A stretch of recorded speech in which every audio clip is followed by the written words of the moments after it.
So I'm back. Let's try to continue. I got a small break, like 10 minutes. This camcorder is charging very fast. So if I just charging like 7-8 minutes.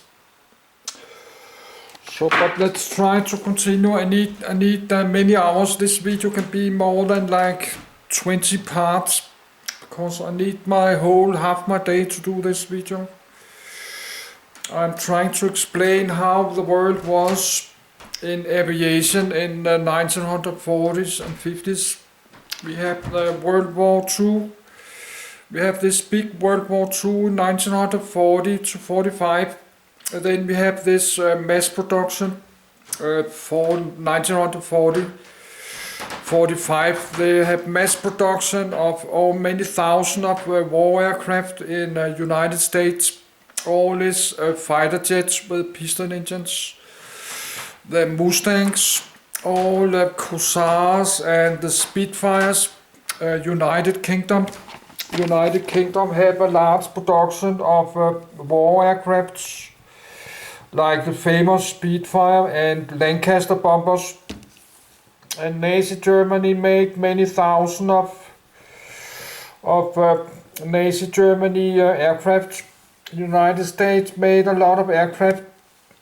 Japan made many thousand of aircrafts. And after the World War II stops in 1945, there was many thousand military aircraft. Some that did use for cargo, I think, cargo and transport. Like all the DC-3s, Dakotas, and the bombers. I think some that did sold very cheap.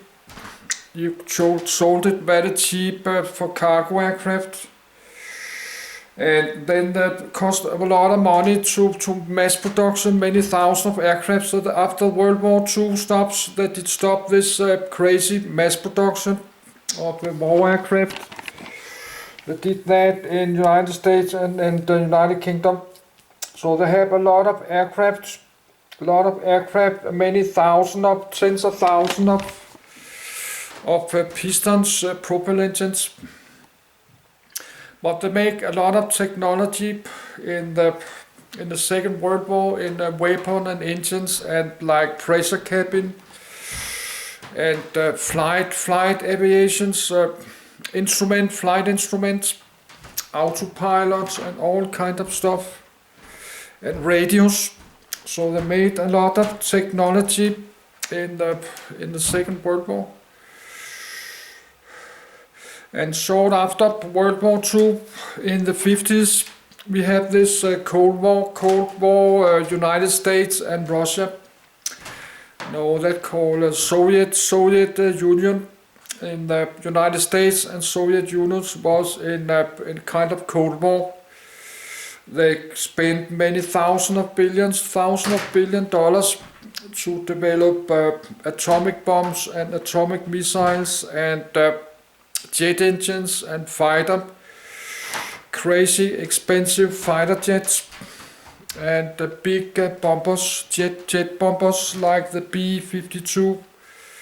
Long-range bombers, and the Soviet Union in the Cold War got crazy too and make some many hundreds and thousands of MiG fighter jets and the long-range bombers. Some they're still flying today.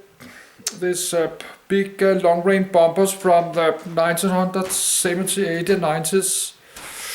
Russia is using this to bombing this war in Ukraine. They use it for transport cruising missiles. They have some advanced cruising missiles they put below these long-range bombers, because then they have the bases. They can fly, got a crane there, they can have these military bases many thousands of kilometers away from Ukraine. Like 3-4, then they fly 2,000-3,000 kilometers close to border and then drop these cruiser missiles.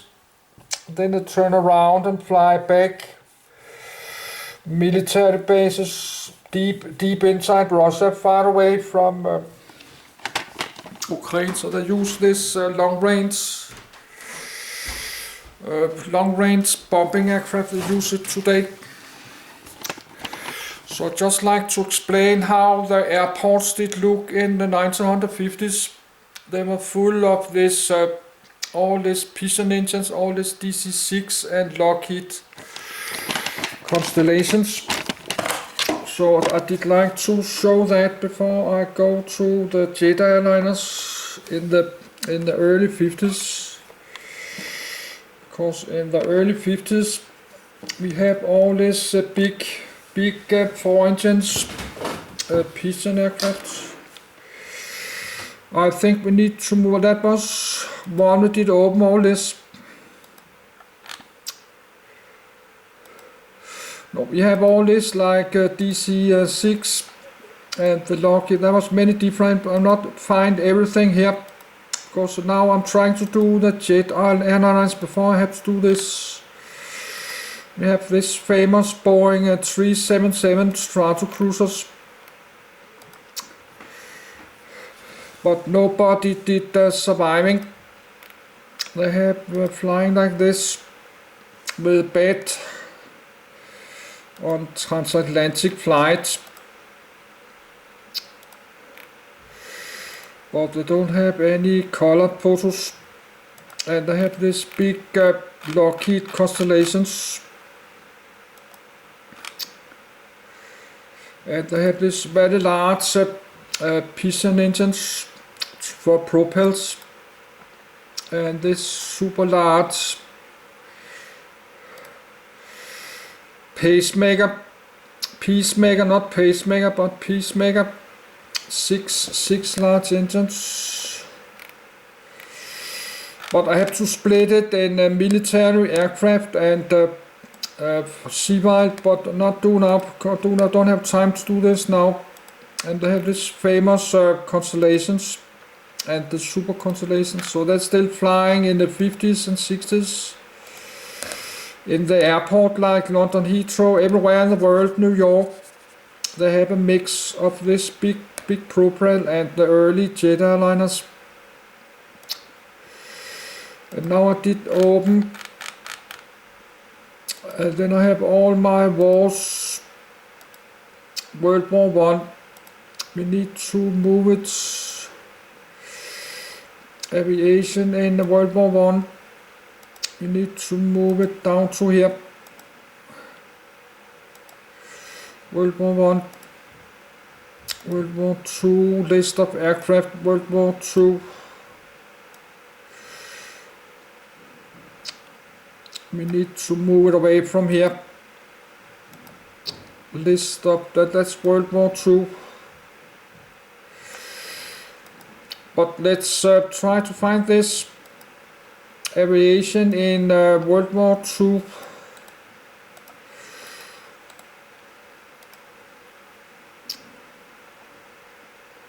Let's, if we can find it, aviation in in World War number 2.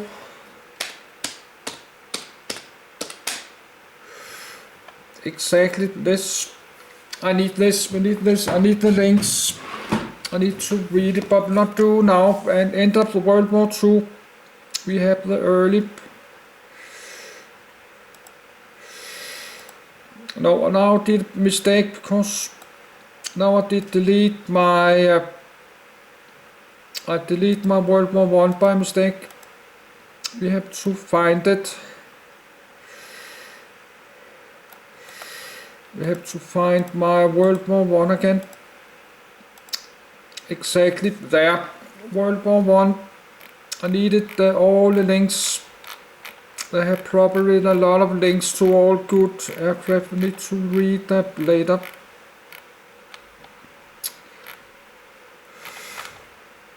Yes, Papa, that's names, aircraft.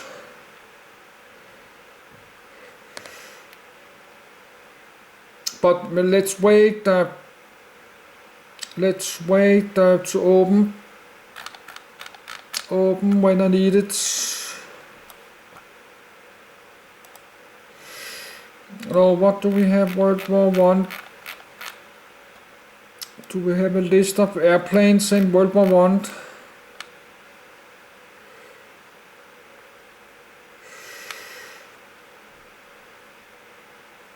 Okay, we have that. We need to open this. They have split it up. Central Powers. They have this list, but they split it up. A list of initiative aircraft. I don't know. That's Canada. Canada, Italy, Russia, United Kingdom, United States. So we need this list to find this old aircrafts. And Central Powers, that must be like Germany, Bulgaria, Germany. So they have many hundred of aircraft in the World War One. So they made a lot of technology invention in the World War One. But we need to put it to my aircraft. And that's aircraft World War Two.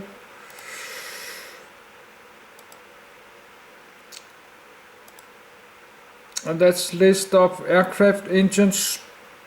We can put back here, number one, list of aircraft engine, but that's mostly pistons. And then World War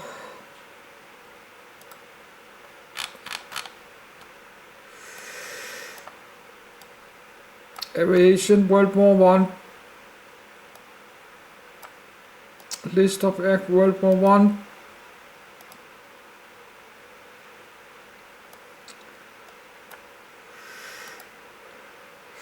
World War One, World War One, World War Two, World War Two, and jets, jet aircraft. They have this Messerschmitt in the 1943. The Nazi Germany start to make jet engines. They make 1,500 of this.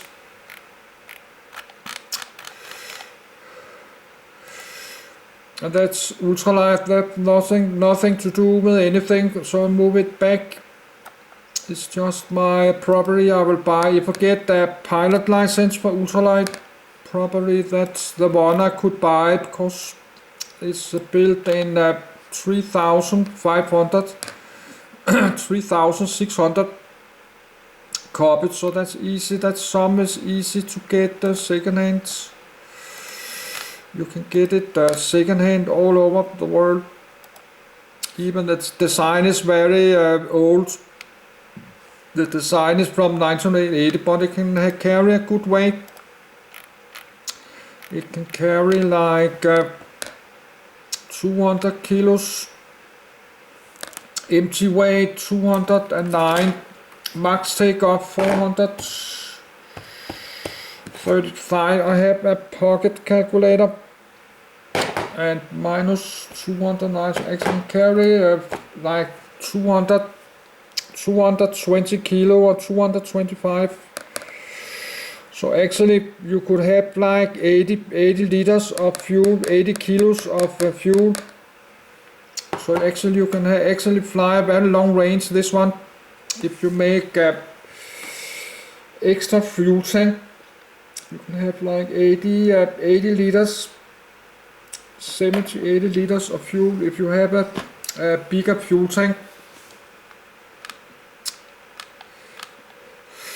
Now on the back seat you can have an extra big. If you fly alone you can have a big fuel tank behind the seat number 2. And maybe you can have fuel tanks outside under the wings. I don't know how they do that. I think they not do that this one. But it can carry like 80, and the backpack, like you can need a backpack like 15 or 20 kilo backpack, and then 80 liters of fuel. Then you can go travel. This one, cruising speed is like 130 kilometers, or about 80 miles, or 70 knots. And it can have a very long range, like close to 1,000 kilometers maybe. Depend how much fuel you got. So that's aircraft engines, World War One. So in World War One, there was a lot of development in aircrafts and aircraft engines. They made many thousands of aircraft engines in the World War One. And between World War One and World War Two, they did start to make this passengers aircrafts. I need to find it later. So they have all kind of invention in World War. No, they did start to make like closed cockpit. They have open cockpits. They have this big bumper, but they sit outside in the fresh air. So you cannot transport passengers like this. So they start to make some cabins.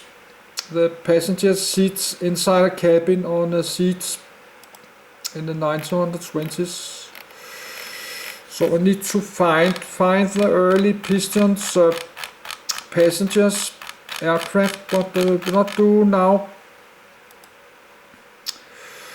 Then World War II, 1940 to 45, we have many super advanced aircraft with very large engines. At the end of the war, we have the jet engine, invention of the jet engines. So we need to get back to that. That's aircraft World War One. There's a lot of famous Comet, Gloster, Gallitop, but we don't have time to look at this now. That's World War One aircrafts, all this. So just like so this is what we have in the 1940s. They have this big metal aircraft. So they just need to add some jet engines. But and then they have all like DC-6, the Boeing 3, DC-7. They have all this kind of big passengers, airliner, but with piston engines. And they did flying in the 1950s and 60s.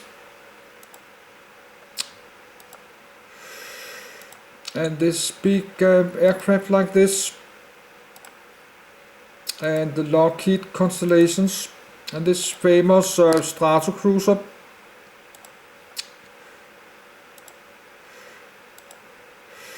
And this military 6 engines nuclear bomber.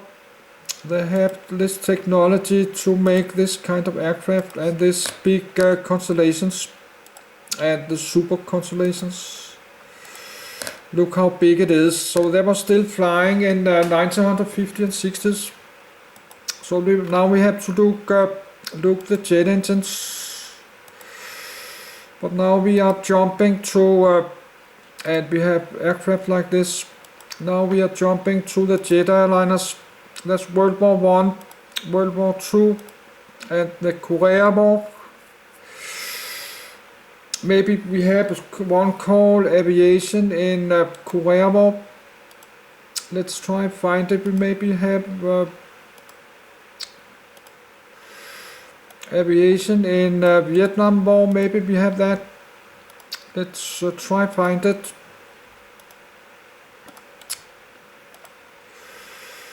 In aviation in Vietnam or Korea.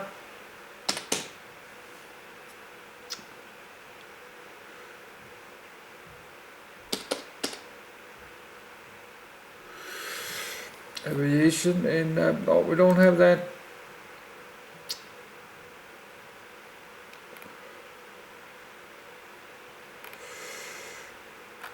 Maybe aviation in Vietnam War.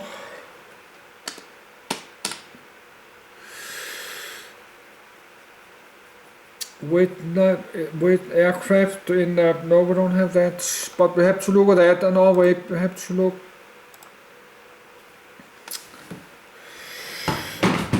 Because in the Korea War that they use this first generation jet fighters like the P-80s.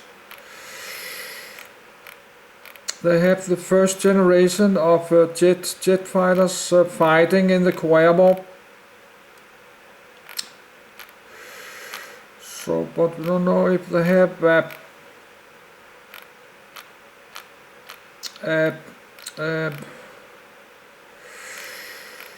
article about aircraft in Caravelle.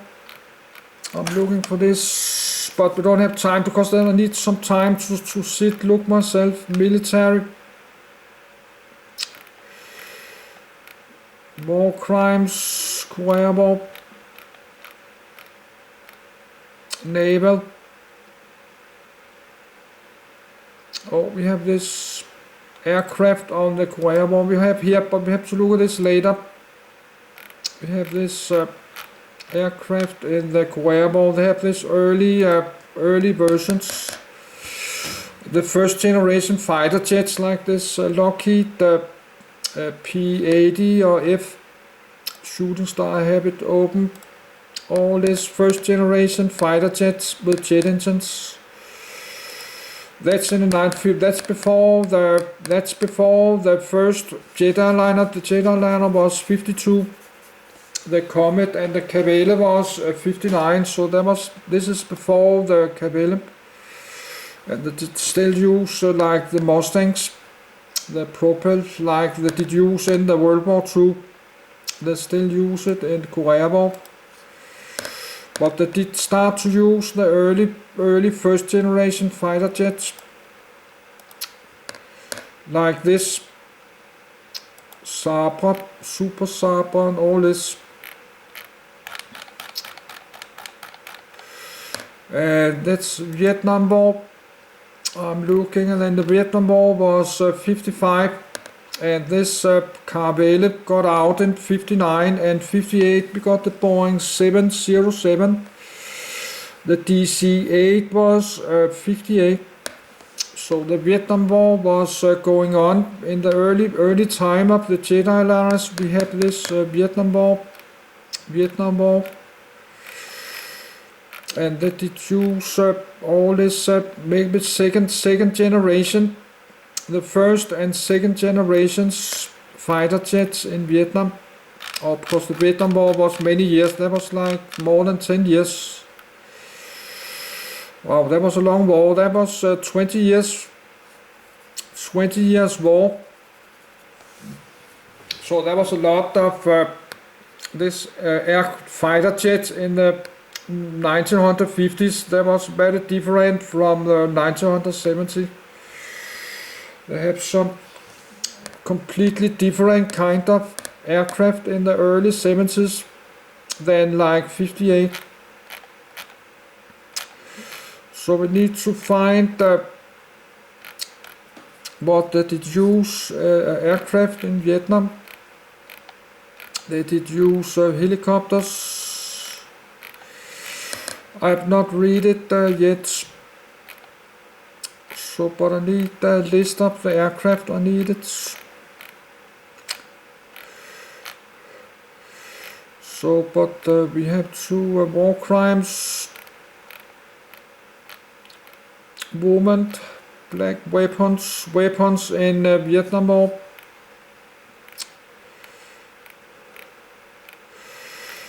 Aftermath.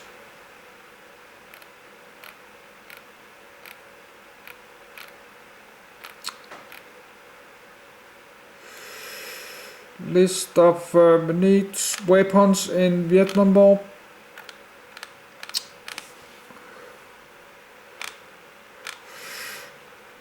United States, Vietnam War. Aftermath weapons. But maybe they mentioned the aircraft, the weapons, Vietnam War. But we need to know the rifles, guns, we need to know the aircrafts, grenades, rockets, flamethrowers, artillery, aircrafts. That's what I was looking for. So that's in Vietnam War that did use a mix of piston engines and first generation fighters and second generation. Look at that. That's advanced bomber. So they have all kind of fighter jets. So there was a lot of, because they make many aircraft for this long Vietnam War. So they make all kind of this stratoforce, so this big bombing. And the propelled Dakota, C-47 Dakota. And the Constellation that it use, this Super Constellation in a military version that it use. And the Galaxy transport aircraft, all kind of all these fighter jets. F-14. So that was, they have this like first and the second generation fighters. And actually this is a number 3 jet, I have it open somewhere else. So this is a list, I need this list. Aircraft in Vietnam War.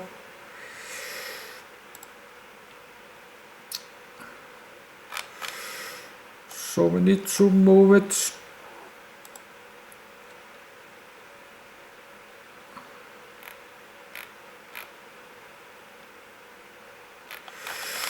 We need to move this down here somewhere and move the Vietnam War.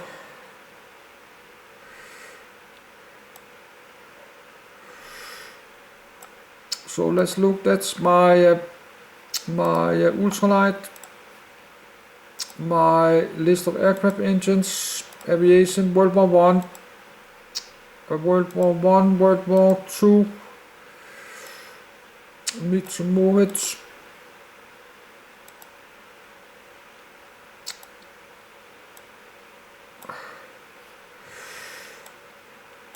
Move it, move. World War One, World War One, move.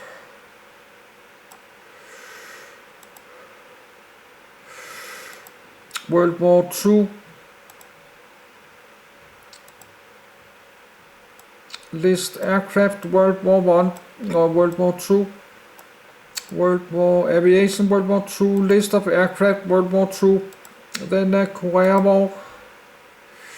Jets, World War II, Caravelle, and Vietnam.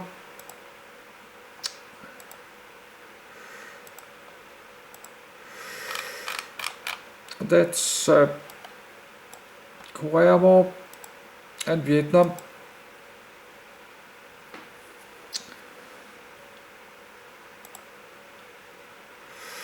Let's close it, I have it open somewhere else. That's some modern helicopters, have nothing to do.